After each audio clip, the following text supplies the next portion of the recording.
Welcome back to The Heat. In December, the United Nations admitted for the first time its peacekeepers were directly responsible for bringing cholera to Haiti after a devastating earthquake in 2010. It announced a new $400 million fundraising battle to battle cholera and assist victims in Haiti. Cholera has sickened some 800,000 Haitians and killed at least 9,500 people. Let's get back to our panel right now. And Garry, that outbreak of cholera in Haiti, as we pointed out, claimed almost 10,000 people's lives, hundreds of thousands more sickened by the disease. Is it now under control? Well, no, it's not under control, and the UN knows that. Haiti really is ill-equipped to deal with this cholera epidemic. But remember, the UN for years have denied any responsibility in the face of irrefutable evidence that it did. And so now it's trying to right a ship that it wronged in the first place. But Haiti by itself, no, it cannot. We've talked about the difficulties and the challenges facing the country, and it cannot, and the UN knows that, and that's why I think it is trying. But the key word here is it's trying to raise money, and that's also alarming because a lot of time we hear about all this aid, all this efforts being made on behalf of Haiti, but they don't really carry through. And so the world community listens to these proclamations and think, okay, everything is fine with Haiti because we did our part. Later it turned out that we're back on television talking about the problems facing Haiti, and people are at a point where I thought we dealt with this because, we're trying to play semantics with things. They are trying to raise money, not earmark the money, and I think that's really important. Right, Robert, is the world turning a blind eye to what's going on in Haiti now as far as that cholera epidemic is concerned? Is it time for the world to step up and say we need to help this country? Well, it's one thing to say so, it's another to do it. And I must confess that I'm very pessimistic about those promises. We have had so many promises in the past after natural catastrophes, and we don't see much. So I doubt that we're going to see that money coming to Haiti. We may try to get it. We may insist on getting it. We may try to publicize the problem to the international community, but ultimately, I doubt that money is going to go to Haiti. I think there is Haiti fatigue, as they've called it, and I don't expect much. Ultimately, I believe that if Haiti is to extricate itself from its problems, it will have to do it on its own.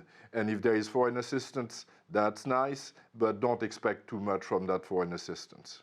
Sally, doesn't the United Nations and its member states have more of an obligation to do something about the cholera epidemic, seeing that the UN did actually bring the disease to the country? Well, one would expect that, but I think to the point earlier, the fact that it's a fundraising campaign versus a pledge of any particular sort makes it very worrisome that, in fact, we're going to be left in this situation where cholera is, the reality is that the cholera came, the UN brought it, and now we are hopeful that there will be a solution and money brought to fixing the problem.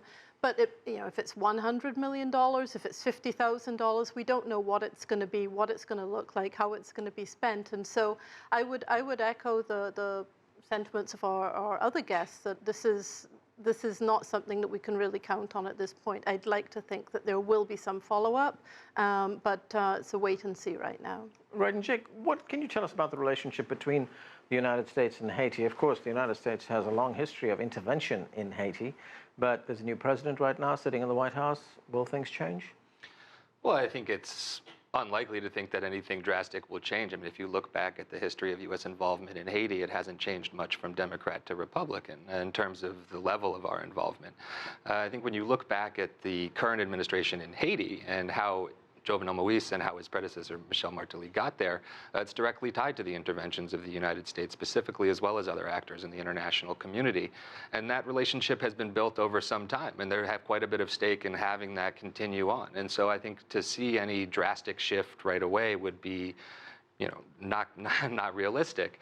Now, obviously, there are likely to be personnel shifts, and I think we'll have to see where that goes. For now, the main people from within the State Department that were working on Haiti policy are still there. There's something very interesting I saw about Haiti's recent history, and that is its agricultural sector, that at one time in the 90s, it was strong-armed by President Clinton into decreasing significantly the tariffs that it put on rice imports. And that, in fact, destroyed its own agricultural sector. Do you believe that to be the case? Yeah, that certainly contributed to. I mean, Bill Clinton himself, I think, after the earthquake, apologized for those policies, helping farmers in Arkansas, but not farmers in Haiti. And I think, that's not just about this tariff issue. It's not just about rice. This is about foreign aid in general, and so much of it that's come into Haiti. And it goes to support programs that are better described as job programs in Washington, D.C. than job programs in Haiti. They're going to U.S. contractors, U.S. NGOs, development institutions, and very little actually gets to Haiti. Garry, what kind of influence will the former president, Michel Martelly, have in this new administration? There have been reports that he will have enormous power, that in fact President Moise is just a proxy president. Is there any credence to that? Well, he certainly was his man. He brought him to our attention. Moise was more or less an obscure entrepreneur. But what happened is in Haiti, as anywhere in politics, that you don't have permanent friends or permanent enemies. I think things can happen if Moise put his team around him. Martelly's influence may be waning. I mean, so far Martelly has gone back to his body musician persona, Sweet Mickey, and is not really getting involved in politics, in the raw politics of Haiti. And if that stays that way, I think Moise will be able to govern as his own man. But I think the sphere of influence of Martelly, not specifically Martelly, but his supporters, those who are around Martelly, are still lurching around Moise. But I want to go back to one point that we talked about earlier, about what the new sheriff in town in Washington mean for Haiti. I think I hope that he takes the hands-off attitude towards Haiti. I really mean that in the sense that you've talked about, and Jake had an incredible piece this week in Al Jazeera, documenting some of the long-standing ills that Washington have put on Haiti. I think